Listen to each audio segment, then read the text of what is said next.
अथ 31 अध्याय।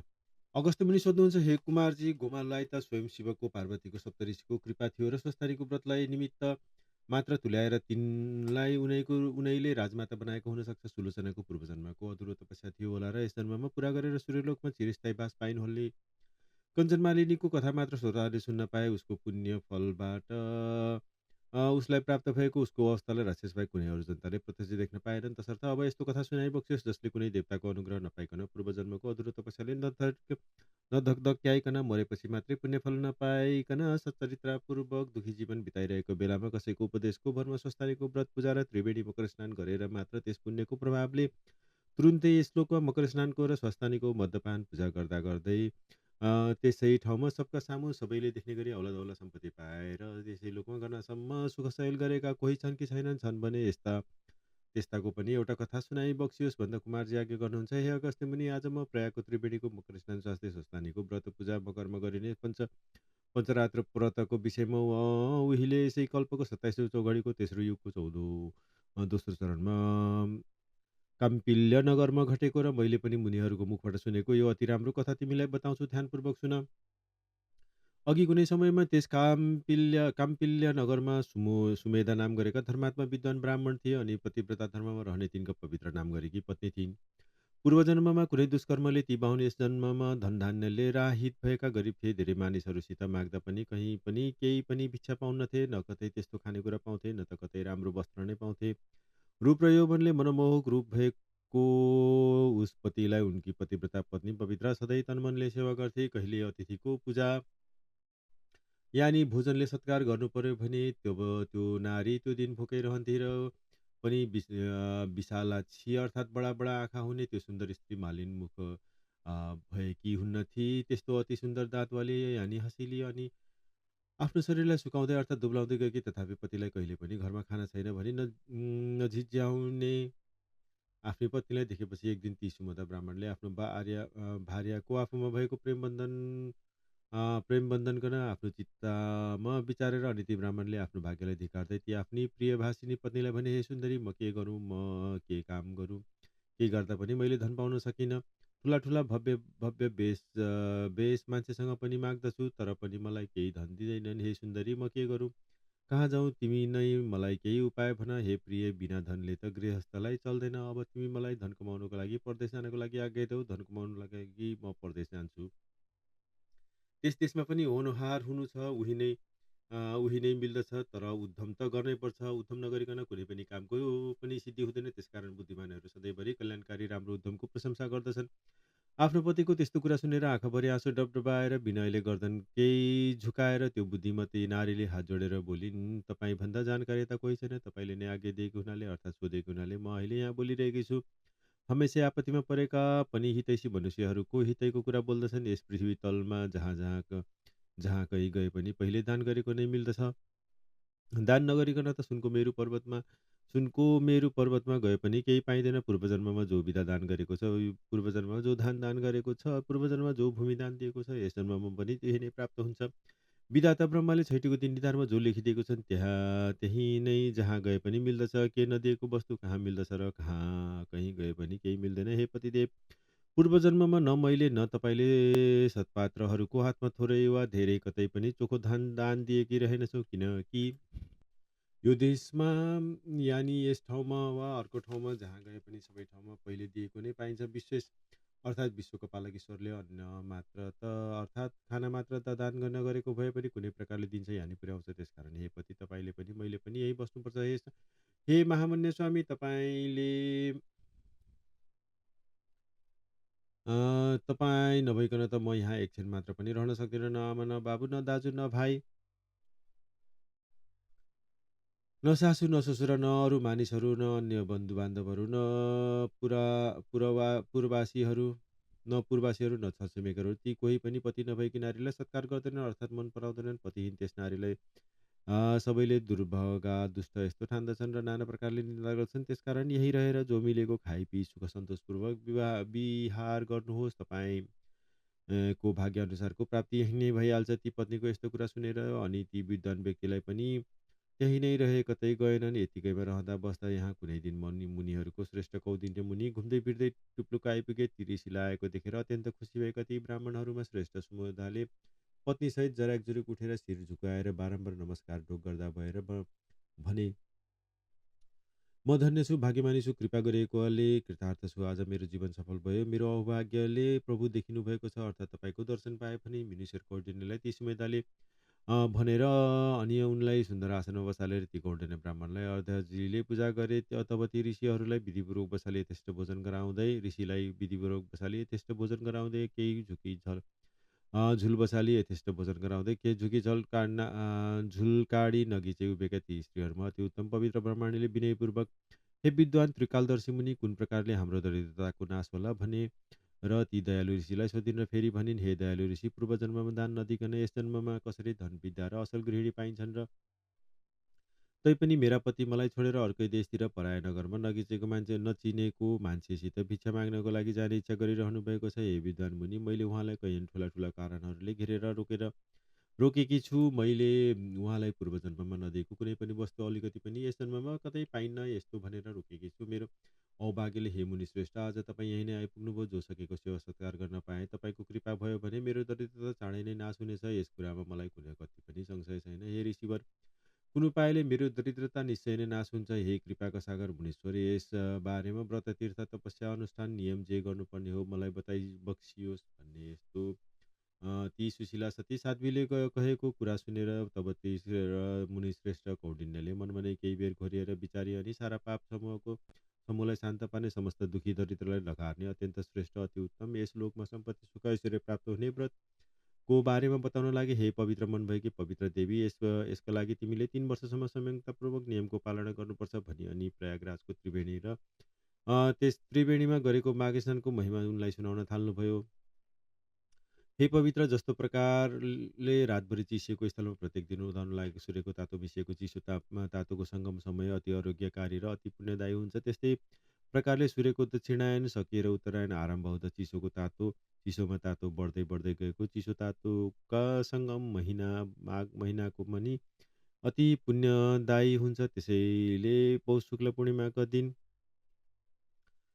स्वयं स्वस्थानी देवी यही पृथ्वीमा ओर्लिएर शाली नदी अर्थात् गण्डकीको किनारमा 1 महिनासम्म निवास गर्नुहुन्छ। त्यही मौका छोपी स्वर्गका अप्सरा पनि शाली नदीमा नुहाएर स्वस्थानी देवीको पूजा गर्न त्यहाँ आउने गर्दछन् र उनीहरू त्यस महिनालाई नै स्वस्थानी महिना भन्दछन्। र ती देवी नारी जातिका हुनाले त्यतिखेर मात्र त्यही गएर वा घरमै रहेर वा प्रायको त्रिवेणीको किनारमा बसेर भए पनि श्रद्धा भक्तिका साथ नियम पालना गरेर उहाँको पूजाआजा गर्ने आफ्ना भक्तजनहरूलाई, विशेष गरी नारी जातिलाई आफू वैकुण्ठ फर्किने दिन सौभाग्य दिने र सौभाग्य स्थायी रहने वर दिनुहुन्छ र वैकुण्ठ जानुहुन्छ। जसरी प्रत्येक राशिमा सूर्य सर्दा वा त्यो महिनाभरि पृथ्वीको प्राकृतिक वस्तुहरूमा पनि सूर्यको शक्ति भिन्न भिन्नै हुन्छ। जस्तै उही रुख, उही बोट, उही पोथ्रा, उही बुटा भए पनि तुला राशिमा सूर्य रहँदा कार्तिकमा ढकमक्क भएर फुल्ने फुलहरू मीन राशिमा सूर्य रहँदा चैत्र महिनामा फुल्दैनन् र चैत्रमा फुल्ने फुलहरू कार्तिकमा फुल्दैनन्। प्रत्येक महिनामा घट्ने भिन्न भिन्न घटनाहरू ती महिनाहरूमा घट्दछन्। त्यसै गरी उही नदी, उही पोखरी, उही ताल, उही त्रिवेणी भए पनि मकरमा सूर्य रहँदा माघ महिनामा मात्र नदीहरूमा र विशेष गरी त्रिवेणी नदीहरूमा सूर्यको पुण्यदायी शक्ति रहेको हुन्छ। त्यसैले माघमा नदी वा त्रिवेणीहरूकोमा गरेको स्नानले पाप नाश र पुण्य बढाउँछ। हे पवित्र मन भएकी पवित्र, उसै त पानी स्वभावैले पवित्र निर्मल स्वच्छ सेतो अनि मैला सफा पार्ने दाह नास्ने शान्ति दिने हुन्छ। जुन पानी सारा प्राणीहरूलाई उद्धार गर्ने, पोषण गर्ने, जीवन दिने यानि बचाउने हुन्छ। उसैको सारा वेदमा पानी नै नारायण देवता हुनुहुन्छ भनिन्छ। त्यस्ता नारायण रूप पानीमा विशेष गरी बहिरहने नदी र अझै त्रिवेणीको जलमा ती सूर्यमा रहेका भएभरका पुण्यदायी शक्तिहरू माघ महिनामा नदीको जलमा रहने भएकाले त्यस्तो ग्रहहरूमा सूर्य प्रधान छन्। जस्तो नक्षत्रहरूमा चन्द्रमा प्रधान छन्, त्यस्तै सम्पूर्ण शुभ कर्म गर्नको लागि महिनाहरूमा माघ महिना अति श्रेष्ठ छ। मकर राशिमा सूर्य भएको माघ महिनामा छिपछिपे पनि निर्मल जलमा प्रातःकालमा गरेको स्नानले महापापीहरूलाई पनि स्वर्ग दिलाउँछ। हे पवित्र, चरचरले भरिएका तिनै लोकमा यस्ता योग दुर्लभ छ। अशक्त जन अनि यस योगमा केवल 3 दिन भए पनि बहँदो नदीमा नुहाओस्। अशक्त जनले ती पनि दरिद्रता दूर गर्ने इच्छाले केही न केही दान गरोस्। माघ महिनामा तिनै दिन पनि तीर्थमा स्नान गर्नाले धनीजनहरू धेरै बाँच्ने हुन्छन्। मकर राशिमा सूर्य रहेको पुण्य समयमा 5 वा 7 वा दुवै दिन भए पनि गरेको माघ स्नान शुक्ल पक्षको चन्द्रमा बढ्दै गए झैँ फल बढ्दै जाने हुन्छ, किनकि अति पुण्य माघ मास मनुष्यहरूलाई पुण्य दिने हुन्छ। स्नान, दान आदि कर्मले माघको सबै तिथिहरू असल कार्य गर्नको लागि योग्य छन्, किनकि ती कार्य गर्नेहरूले तिनको अक्षय स्थान दिलाउँछन्। त्यसकारण आफ्नो कल्याण चाहने व्यक्तिहरूले माघ महिनामा बस्ती बाहिर बहेको जलमा नुहाउने गर्नु। अब म तिमीलाई माघ स्नान गर्ने विधि बताउँछु। श्रेष्ठ मनुष्यहरूले माघमा व्रत बसेर माघ स्नान गर्नको लागि केही नियमहरूको पालना गर्नुपर्छ। धेरै फल पाउनको लागि बुद्धिमानले कतिपय खानेकुराहरू पनि छोड्नुपर्छ। महिनाभरि नै भुइँमा सुत्ने गर्नुपर्छ। तिल मिलाएको घिउ हवन गर्नुपर्छ। सनातन वासुदेव भगवानलाई तिनै काल यानि प्रातः मध्याह्न सायं त्रिकाल पूजा गर्नुपर्छ। भगवान माधवको उद्देश्य पुरा गरेर अखण्ड दीपको दान पनि गर्नुपर्छ। दाउरा काम्लो वस्त्र जुत्ता कुमकुम केशर घिउ तेल डसना सिरक गलैँचा पर्दा र अन्य यी सबै वस्तु पनि पवित्र देवी यथाशक्ति आफ्नो सागबास अनुसार माघमा दान गर्नुपर्छ। यस्तै नै गरी माघ महिनामा वेद पढेको ब्राह्मणलाई एकै रत्ती भए पनि सुनदान गर्नुपर्छ। यो दान त समुद्र चाहिँ कहिल्यै ननासिने हुन्छ। माघ महिनामा व्रत अर्काले बालेको आगो व्रतीजनले नताप्नु, वेद नपढेकाले दान नलिनु। माघको अन्त्यमा सागबास अनुसार बाहुनहरूलाई भोजन गराउनु अनि आफ्नो कल्याण चाहने व्यक्तिले तिनलाई दक्षिणा दिनु। एकादशीको व्रतको उद्यापन गरे झैँ त्यसै गरी माघको व्रतको पनि अन्तमा उद्यापन गर्नु। हे पवित्र दैवकी पवित्र अक्षय स्वर्गवास चाहने श्रद्धालु व्यक्तिले अनन्त पुण्य पाउनको लागि तथा श्री विष्णु भगवानलाई प्रसन्न पार्नको निम्ति अघि कहिएका कुराहरू अवश्य गर्नुपर्छ। हे गोविन्द, हे अच्युत, हे माधव, मकरमा सूर्य रहेका माघ महिनामा गरेको यो स्नानले हे भगवान कहे अनुसारको फल प्रदान गर्नुहोस्। यस्तो मन्त्र उच्चारण गरेर चुपचाप नुहाउने गर्नु अनि एकाग्र चित्तले बारम्बार वासुदेव हरे कृष्ण माधवलाई स्मरण गर्नु। नजिक कुडो जलाशय नभए जलपूर्ण गाग्रोलाई राति बाहिर खुला वायुमा राखेर घरैमा नुहाए पनि हुन्छ। त्यो त्यस्तो घरको स्नान पनि तीर्थकै स्नान बराबर समस्त इच्छाहरूलाई पुरा गर्नेवाला हुन्छ। माघमा नियमपूर्वक व्रत गर्नेले भोजनमा चाहिने सबै वस्तु सहितको सिधा पनि दान गर्नुपर्छ। त्यस्तो स्नानको प्रभावले त्यो मनुष्य नर्कमा जाँदैन। मनुष्यहरूले तातो पानीले जुन स्नान गर्दा सदा घरैमा गरिन्छ, त्यो मकरको सूर्य रहँदा गरेको त्यो स्नान सदाको भन्दा 6 गुणा बढी फल दिने हुन्छ। अनि हे पवित्र बस्ती बाहिर वापी भनेर आदिमा गरिएको माघ स्नान चाहिँ घरैमा 12 वर्षसम्म गरेको नित्य स्नान बराबरको हुन्छ। पोखरीमा 2 गुणा र सामान्य खोलामा नुहाएको स्नान फल 4 गुणा बढी हुन्छ। स्वयं बनेको तालहरूमा गरेको माघ स्नान सदाको स्नान भन्दा 100 गुणा। त्यस्तै अरू महानदीहरूको सङ्गममा गरेको माघ स्नान चाहिँ सदाको भन्दा 400 गुणा बढी फल दिन्छ। हे पवित्र मकरमा सूर्य रहँदा गङ्गामा गरिएको माघ स्नानले मात्रै पनि मनुष्यले माथि गएका ती सबै फलको 1000 गुणा फल प्राप्त गर्दछ। माघ महिनामा जो जन गङ्गामा डुबुकी मारेर नुहाउँछन् ती झन् 4000 युगसम्म स्वर्गबाट फर्कँदैनन्। जो मनुष्य माघमा गङ्गामा नुहाउँछ उसले प्रतिदिन 1000 तोला सुन दान गरेको बराबर फल पाउँछ। माघ महिनामा गङ्गा स्नान गर्नाले जो फल प्राप्त हुन्छ त्यस्तो फल भन्दा प्रयागमा गङ्गा यमुना सरस्वतीको सङ्गममा गरेको माघ स्नानले गङ्गाको स्नानको 100 गुणाको 1000 गुणा बढी बेसी फल दिन्छ भनी ऋषिहरूले भन्नुभएको छ। हे पवित्र जनताको कल्याण गर्नको लागि परेक ब्रह्माजीले नै पृथ्वीवासी जनताहरूले गरेको थुप्रा पाप समूहलाई भस्मीभूत पार्नको लागि प्रयागराज तीर्थ बनाउनु भएको। अब त्यस स्थानको बारेमा राम्रोसित यसको वर्णन सुन। निश्चय नै प्रयागको सेतो कालो मिसिएको जल भएको सङ्गम उहिले ब्रह्माजीले पाप रूप पापी पशु मनुष्यहरूको पाप नाच्नको लागि नै बनाउनु भएको थियो। सयकडा पाप गरेको पापी व्यक्तिले पनि मकरमा सूर्य रहेको माघ महिनामा त्यो गङ्गा यमुनाको सेतो कालो मिश्रित जल भएको प्रयागराजको सङ्गममा नुहायो भने फेरि उसले गर्भवास गर्नु पर्दैन। जुन मनुष्यले 5 प्रकारको महापाप गरेको छ त्यस्तो पंच महापातकीले पनि माघ महिनामा प्रयागको त्रिवेणीमा स्नान गर्यो भने त्यस्तो जन पनि परमपदमा प्राप्त हुन्छ, जहाँ सेतो कालो जलप्रवाह मिलेको छ, जसका मणिबाट सरस्वती नदी पनि मिसिएकी छिन्। त्यस्तो पवित्र ती त्रिवेणी सङ्गमकन स्वयं सृष्टिकर्ता ब्रह्माजीले नै बनाएको। त्यस त्रिवेणीमा नुहाएर निष्पाप भएका जनहरू तिनको त्यो प्रवाह रूप बाटोबाट सरासर विष्णुलोक जाउन् भनी निर्माण गरिएको हो। हे पवित्र विष्णुको माया पार पाइ नसक्नुको छ। देवताहरूले पनि सहजै जित्न नसकिनेछ। यस्तै बलि बलि ती वैष्णवी माया गरी माघमा प्रयागमा आइन् भने खाक खाएर डढ्दछिन्। माघ महिनामा प्रयागको त्रिवेणीमा डुबुल्की लाएर नुहायो भने र नुहाउने व्यक्तिले नै पछि तेजोमय लोकहरूमा अनेक सुखहरू भोगेर अन्तमा भगवानमा लीन हुन्छन्। जो जन मकरमा सूर्य रहेको माघ महिनामा गङ्गा यमुनाको सङ्गममा स्पर्श मात्र पनि गर्छ भने त्यसको पुण्यको बखान गर्न त चित्रगुप्त पनि पुरा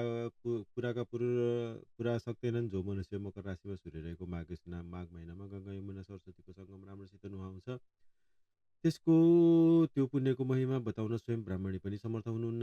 100 वर्षसम्म पनि बेसी वर्ष निराहार बसेको जो फल छ, त्यो फल माघ महिनामा गङ्गा यमुना सरस्वतीको सङ्गम प्रयागमा 3 दिन मात्रै माघमा नुहाउनाले प्राप्त हुन्छ। अनि सूर्यग्रहणमा कुरुक्षेत्रमा 1000 भरि सुनदान गर्नाले जो पुण्य प्राप्त हुन्छ, त्यो फल माघमा प्रयागको त्रिवेणीमा दिनहुँ माघभरि नुहाउनाले नै प्राप्त हुन्छ।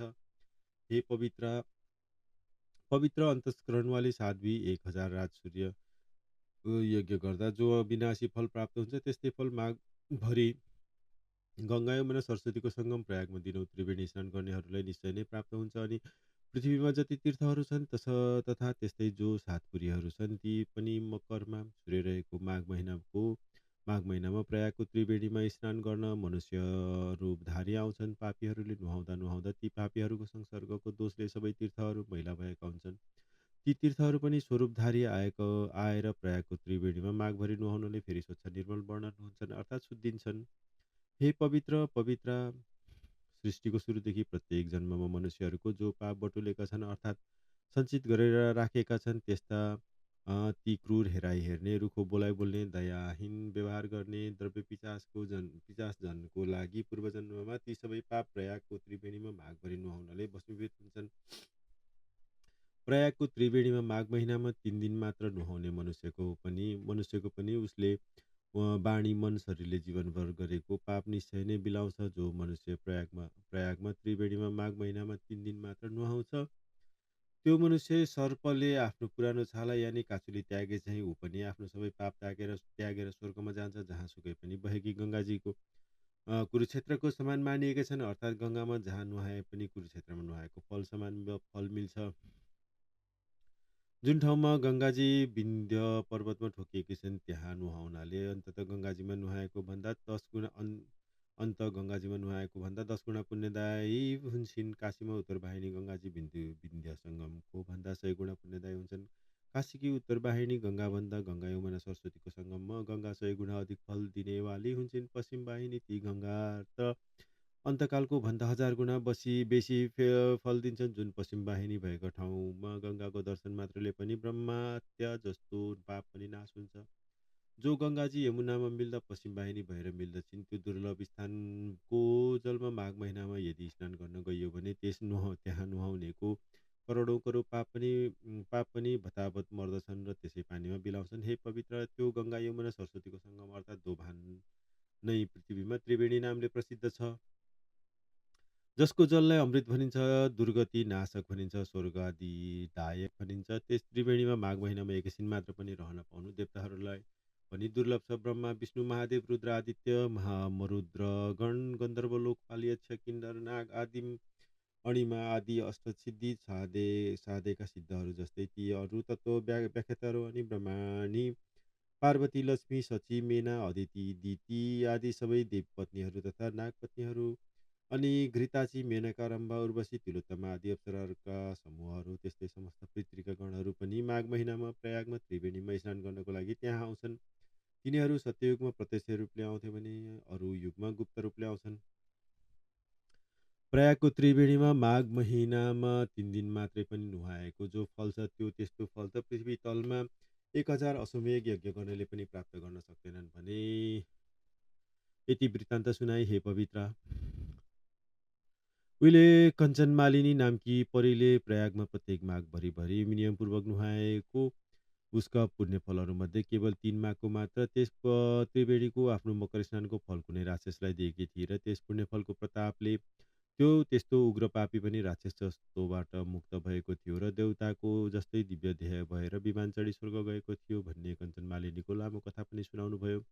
तसर्थ हे पवित्र, अब तिमी पनि पूर्वजन्मको बाँकी समस्त पाप पखाल्नको लागि अब आउने पौष शुक्ल दशमीको दिन प्रयागको त्रिवेणीमा तटमा गई माघ मसान्तमा सम्म कल्पवास बस्ने र गरी त्यहीँ बसी पौष शुक्ल एकादशीदेखि पूर्णिमासम्मको दिनौँ त्रिवेणीमा 3 दिन डुबल्की मारी शरीर सुत्याई त्यसपछि त्रिकाल नुहाई भुइँमा काम्लोमा सुती ब्रह्मचार्यमा रही सधैँ दिनको तेस्रो प्रहरमा एक साग मात्र भविष्य अविष्य खाई पूर्णिमाको दिन हात गोडाको नङ काटी त्यसै दिनदेखि त्रिकाल स्नान गर्ने गरी मध्याह्न स्नानको बाद त्रिवेणीमा तिरमै बालुवाको 2 डिस्को उठाई त्यसमा चन्दन अक्षता फुल दीप नैवेद्य शिव पार्वतीको पूजा दिनहुँ गर्ने गरी माघ शुक्ल पूर्णिमासम्म स्वस्थानीको व्रत बसेर त्यस पूर्णिमाको दिन स्वस्थानीको उद्धापन पूजा अर्थात् व्रत समाप्तिमा गरिने पूजा गरी मकरमा सूर्य रहेर सरेर रहेको माघभरि नै तिसै दिनसम्म दम्पतिले नै त्रिकाल 3 दिन डुबुल्की त्रिवेणीको जलमा नुहाई विशेष गरेर मकर राशिमा एकसाथ सूर्य चन्द्रमा पृथ्वी रहेर कुम्भयोग परेको माघ औँसीमा दुवैले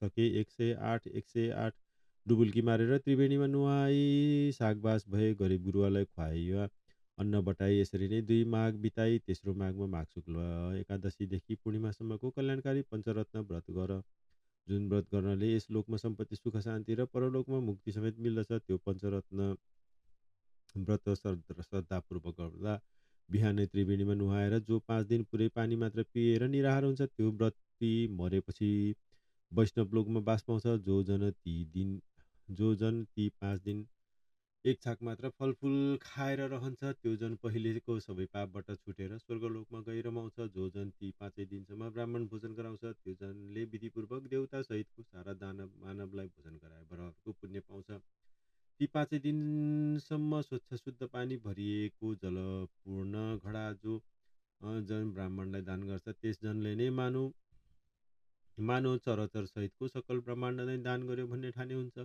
जो जन त्यो 5 दिनसम्म प्रातः स्नान गरेपछि प्रशस्त तिल भरिएको पात्र दान गर्छ त्यो जन यस लोकमा ठुला ठुला धेरै सुख भोगेर अन्तमा परलोकमा सूर्यलोकमा गएर आनन्दसित रहन्छ ती 5 दिनसम्म जो जन अटल ब्रह्मचर्यपूर्वक रहन्छ त्यो जन मरेपछि स्वर्गमा गएर स्वर्गको अप्सराहरूको साथ हर्षपूर्वक रहन पाउँछ हे साध्वी हे सज्जन सुशीला हे कल्याणी तिमी पनि आफ्नो पतिका साथ त्यस्तो प्रकारको विधिपूर्वक यो व्रत र स्वस्थानी देवीको पूजा गर अब तिमी यस लोकमा धन धान्यले युक्त भएर अनेक सुख भोगी हे सुव्रते पतिव्रते मरेपछि स्वर्ग जानेछौ यति भन्दै खाइवरी सकी उठी बाहिर आई सुमोधाले करुवाले धारो लाएको पानीले हात मुख धोई चुटचाट गरी टक्ट्याएको स्वच्छ तौलियाले हात मुख पुछी बस्न ठिक्क पारिएको आसनमा बसी एकछिन गफगाफले मन बहलाए अनि उठी अल्खा पहिरी झोला भिरी कमण्डलो हातमा झुन्ड्याई खराउ लगाए तब पवित्रले पाद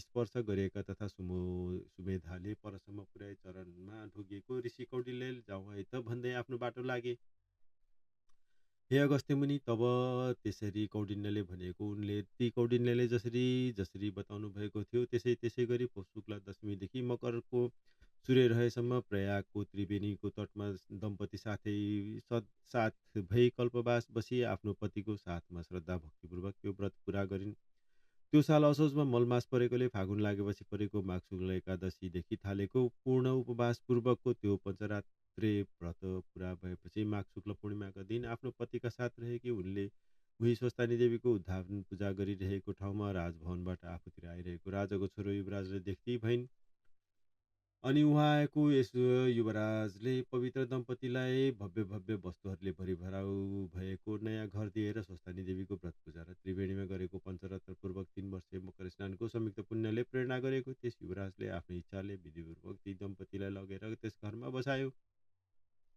र ती ब्राह्मण सुमेधालाई जीविकाको लागि एउटा गाउँको नजिकै 1000 बढकी बिघा जमिन खुसे दान दिएर उनको त्यो 3 वर्षे तपस्याले प्रसन्न भएका राजपुत्रले ती दम्पतिको स्तुति गरेर आफ्नो घर गए त्यसपछि सुमेधाकी आफ्नी पत्नी पवित्रले गरेको पञ्चरत्ने व्रतपूर्वक स्वस्थानी देवीको व्रत पूजाको प्रभावले ती दुवै दम्पतिले मिलेर गरेको त्रिवेणीको साथ ती ती 30 दिने माघ स्नानको प्रभावले ती सुमेधा दम्पतिको पहिलेको सारा पापबाट छुटेका र सारा सुखका औला दौला साधनले युक्त भएकै छँदा यस लोकमा पति पत्नीको साथमा मिल्न अनेक सुख भोगेर अन्तमा विष्णुको पुर वैकुण्ठमा ती पति पत्नी दुवै जाँदा भए त्यस्ता प्रकारले जो मनुष्यहरू पञ्चरत्न व्रतपूर्वक श्री स्वस्थानी देवीको अत्यन्त उत्तम व्रत पूजाको साथ महिनैभरि प्रतिवर्ष त्रिवेणीमा मकर स्नान गर्दछन् तिनको पुण्य र पवित्र त्यो पञ्चरात्र व्रतबाट प्राप्त भएको पुण्यको बखान गर्न त मबाट पनि पार लाग्दैन, अर्थात् त्यस पुण्यको बखान गर्न म सक्दिनँ। पुष्कर आदि गरिएका तीर्थहरू, त्यस्तै गङ्गा आदि गरिएका पुण्य नदीहरू अनि दुहिनी गाई जस्ता दान जस्ता मुख्य मुख्य दानहरू त्यसले सबै गरी ठान्ने भन्ने ठाने हुन्छ। जसले पञ्चरत्न व्रतको विधिपूर्वक स्वस्थानी व्रत पूजा गरी, जसले पञ्चरात्रको व्रत विधिपूर्वक गरी उसले व्रतखण्डमा बताएको सारा व्रत गरी सिद्ध्याइ भन्ने ठाने हुन्छ। जस्तो दुई खुट्टेहरूमा ब्राह्मण श्रेष्ठ हुन्छ, जस्तो चार खुट्टेहरूमा गाई श्रेष्ठ हुन्छ, जस्तो देवताहरूमा इन्द्र श्रेष्ठ छन्, त्यसै गरी महिनाहरूमा चन्द्र र सौर्य दुवै माघ महिना श्रेष्ठ छन्। माघ कृष्ण परिवारदेखि माघ शुक्ल पूर्णिमासम्मका तिथिहरूलाई चन्द्रमाघ महिना भनिन्छ र मकर राशिमा सूर्य परेको दिन माघे सङ्क्रान्तिदेखि 30 दिनसम्मको समयलाई सौर्यमाघ महिना भनिन्छ। जुन नरनारीले जन्म पाएर जीवनमा एकपल्ट पनि प्रयागको त्रिवेणीमा गएर विशेष गरी कुम्भयोग परेको माघे औँसीको दिन एकपल्ट पनि मकर स्नान गरेको छैन, त्यस्ता ती जन निश्चय नै जन्मघाती हुन्। त्यस्तो नरनारी प्रतिवर्ष स्वस्थानीको व्रत पूजा नगर्ने नारीहरू मरेपछि 84 लाख कष्टकर योनिहरूमा जन्मदै मर्दै गर्दै जन्मनु मर्नुपर्ने भेरुमा भड्किरहन्छन्। त्यसकारण हे अगस्त्य मुनि, लाखौँ वर्षसम्म अनेक कष्ट सहेर बल्ल बल्ल पाएको यस मनुष्य जन्ममा त्यो 84 लाखको फेरोबाट छुट्नको लागि नारीहरूले पञ्चरात्रे व्रतसहित श्री स्वस्थानीको व्रत पूजा पूजा र नरनारी दुवैले प्रयोग प्रयागको त्रिवेणीमा कल्याणकारी मकर स्नान अवश्य गर्नुपर्दछ। जो कोही पनि मनुष्यहरू यस संसारमा जन्मिएर त्रिवेणीहरूमा नुहाई धुवाई शुद्ध पवित्र भएर सर्व शुद्ध विधिले अर्थात् असल विधिपूर्वक पवित्र र सुमेधाले जस्तै गरी स्वस्थानीको व्रत पूजा र त्रिवेणीमा मकर स्नान गर्ने गर्दछन्, त्यस्ता मनुष्यहरू यस लोकमा सुख सम्पत्ति भोगेर मरेपछि स्वर्गमा इन्द्रले जस्तै सकल सुख ऐश्वर्य भोगी त्यसपछि तिनै भुवनले स्तुति गरिने भगवान् विष्णुको धाम वैकुण्ठमा जान्छन्। इति श्री स्कंद पुराणे केदारखंडे माघ महोत्सवे कुमारगस्त्य संबंधे श्री स्वस्थानी परमेश्वरी व्रत कथा पवित्र पुण्य फल प्राप्ति नाम 31 अध्याय।